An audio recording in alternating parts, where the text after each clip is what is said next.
Jonathan64 here, and today we're going to continue on some more Twinsanity for the PlayStation 2. Now, we're here, and a final frontier, Agony. Oh my freaking goodness. I think we're finally here after, admittedly, very few parts.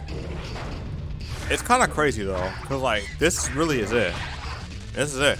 This is the last bit of the game we have left to take care of before we just move forward with pretty much our other playthroughs. What the heck? I dare to try that again. No, I said fall. Okay. So, as you'd expect, there's also the last bit of gems we need to collect too. You can already see one of them up there. But yeah, these platforms you see, I hope pink-ish purple is your kind of color, because you will be seeing this for pretty much the rest of the game. I don't know, I kind of like it, but Twitch kind of spoiled me a little bit on this color scheme. Now I see it everywhere. Wait, where the heck did I want enemy go? Apparently they're gone. All right.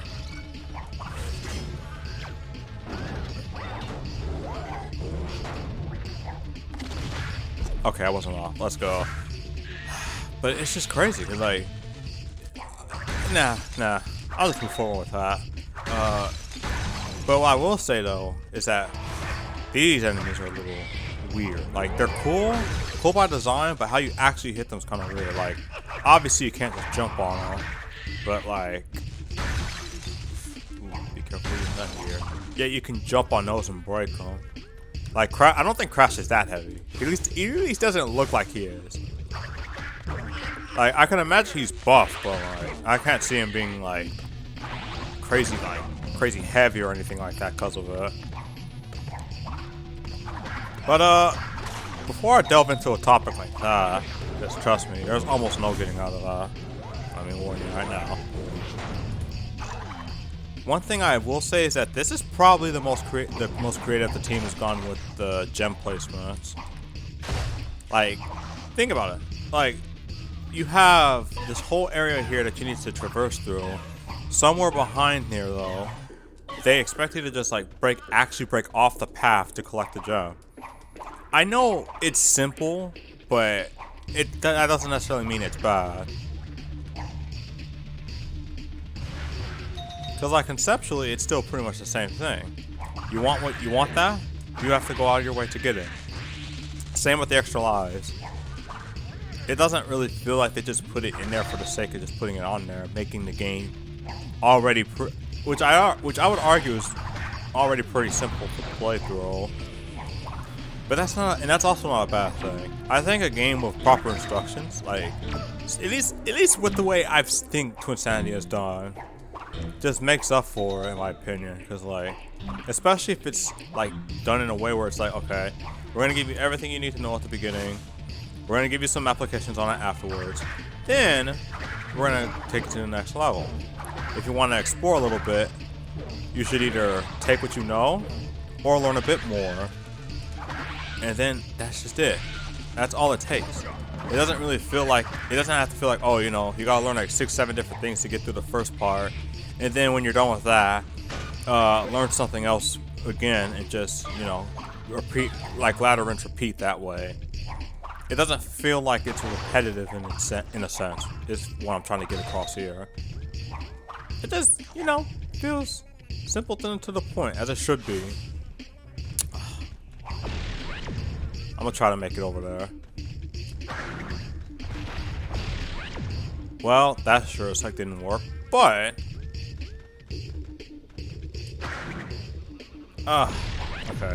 I'll just do it normally.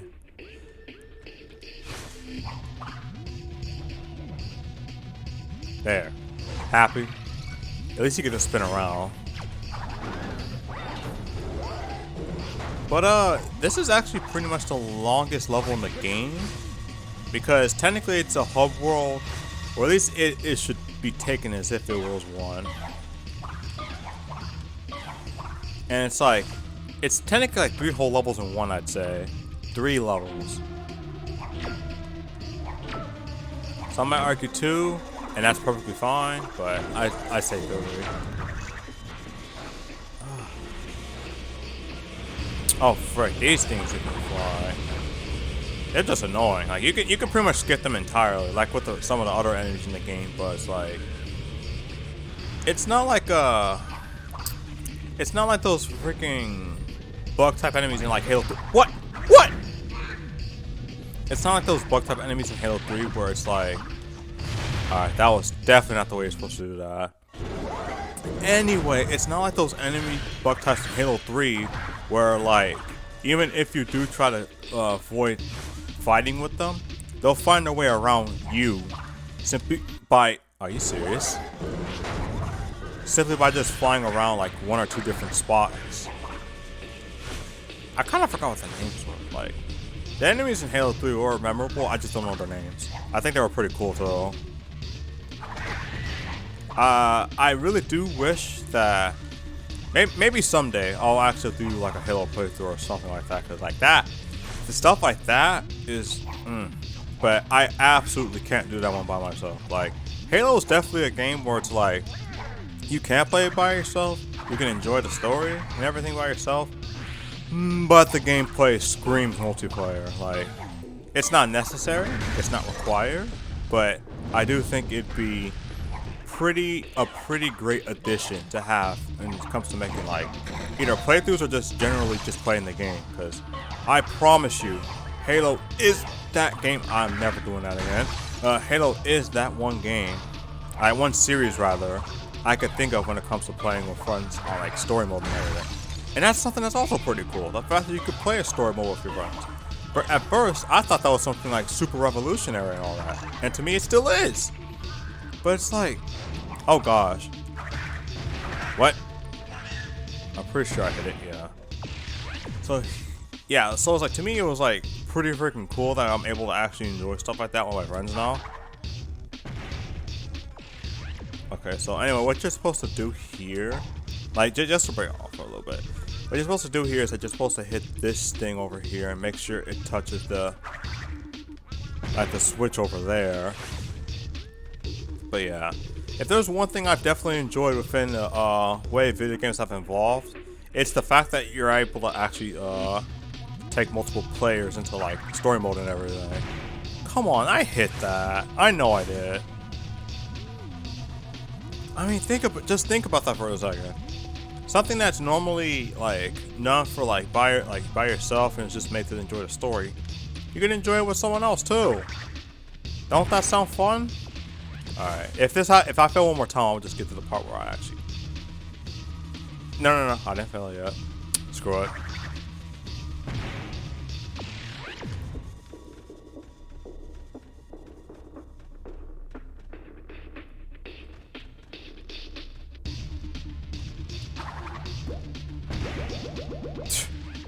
Well, that's one way to do it.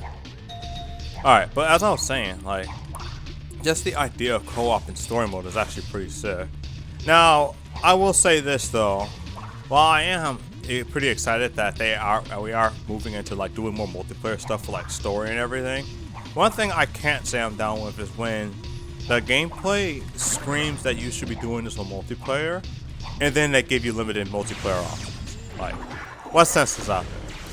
There's probably something with functions that just doesn't make it very possible to do it, or just not that well, even if they could do it. But my thing is like, if you're making a whole thing based on multiplayer, and obviously I'm talking about online in this case, if you're gonna make the whole thing and the whole experience about sharing this with your friends and like being able to just enjoy the time with multiplayer, why in the heck would you suggest making it something that you can only do with one method of multiplayer? Especially since, in, like, say Nintendo's case, because they're really infamous for doing this crap, especially in Nintendo's case, you have a system that gives you couch co-op, local wireless for multiple switches. Okay, I can just stop right here. Multiple switches, and also online, that we pay for no less. And you still say no. Oh my gosh. It's like, why? Not like a why bother, but it's just why. Okay, I'm thinking, like, here's the thing though. As for like Twinsanity, I'm not sure how I'm gonna do this since I'm already talking about story playthroughs and all that. Cause like, there's a part where we could just end the final boss, and I'm thinking about doing that as its own, albeit probably really short video, because we're not too far away from finishing the game at this point. So like, we just got 2 more gems, and then reach the final boss, and then beat the game. Camera? Oh, I guess this will have to do. I think I know where the last gem is. Man, if you don't get out of here with that. But, yeah. I'm not sure if I want to do like half of this and then half of it in another part. Because there's no world checkpoint in this part. There's only one checkpoint at the very beginning of this entire area. So if I end up going all the way back, just so I can do another part of this, it'd just be counterproductive. Because, like, something you gotta know is that even if you hit a... What the heck? Even if you hit a world checkpoint, even if you get all the gems and everything, you will still need to go back and collect those gems again if you decide to load that way. So, you don't really have much of a choice when it comes to trying to do all this in one go. So it's like, I have to reach the next world checkpoint if I want to actually progress forward with the gems I collected, or else go all the way back and collect them again. Which, that doesn't sound fun, does it? No. I mean, it's not like it's hard, but it's not really that fun to do it all over again, you know? Whew. Okay. Yeah, there it is. The last beautiful gem to collect in this area. Alright.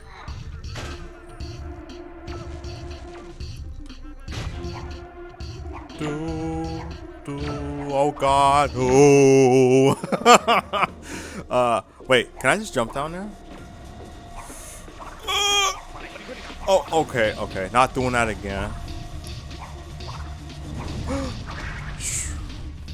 Alright. Go!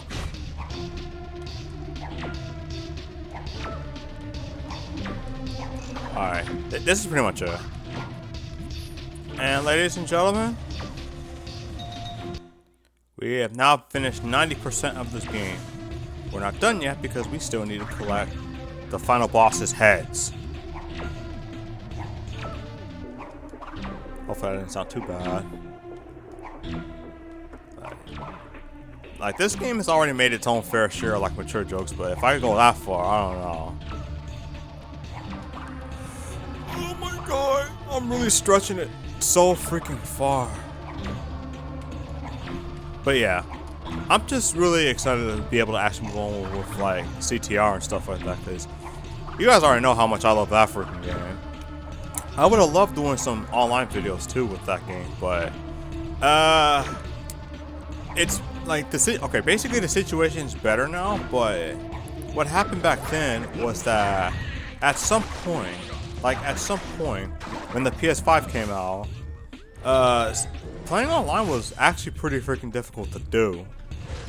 Cause like, if you ran into anyone who just happened to have a PS5, because I still have a PS4, I never really gotten that yet. I never got a PS5 yet.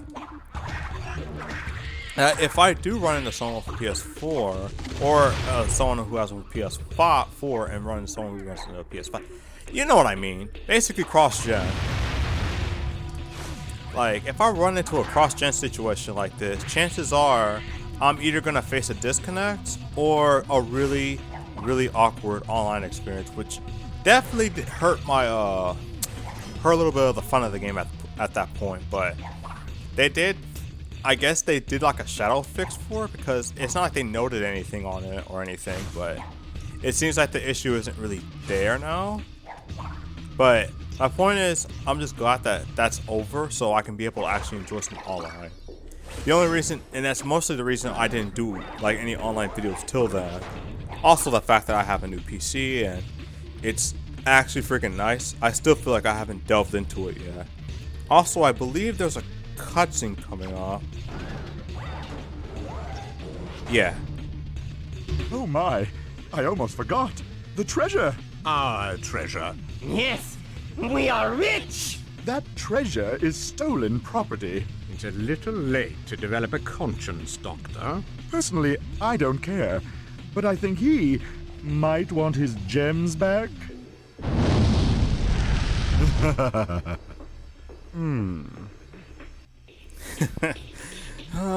Years later, and we're still waiting for that beloved crossover. When will they actually start doing this? I think I'm going backwards. Nope. I'm not going backwards. Alright, we're almost to the end. We just gotta get to the, just pretty much slide through this, because for some reason this is just a really empty hall. I feel like they wanted to do something with this area, make it like a little mini section, but it really is just feels like it's made, like how it is now, it feels like it's just made as build up for the final boss. A really long, somewhat dragged out portion for the final boss. But here we are. It's already 16 minutes, so I'll just stop it right here. This is Actors Silent. Thank you guys for watching, and in the next part we will take care of the final boss and beat this game 100%. I guess the finale can also be an extra since the final boss isn't really that long to fight. But if it is a little bit too long, then like say over 20 minutes or something like that, maybe even over 30, then I'll just separate it as like an extra part on its own, because there is a lot of content you could view after doing this, like a lot of it. Look at this. But for now, we're not gonna get there yet. We're just gonna save that for the finale. So until next time, stay healthy, stay safe, stay insane, but most importantly, stay warped. Stay warped!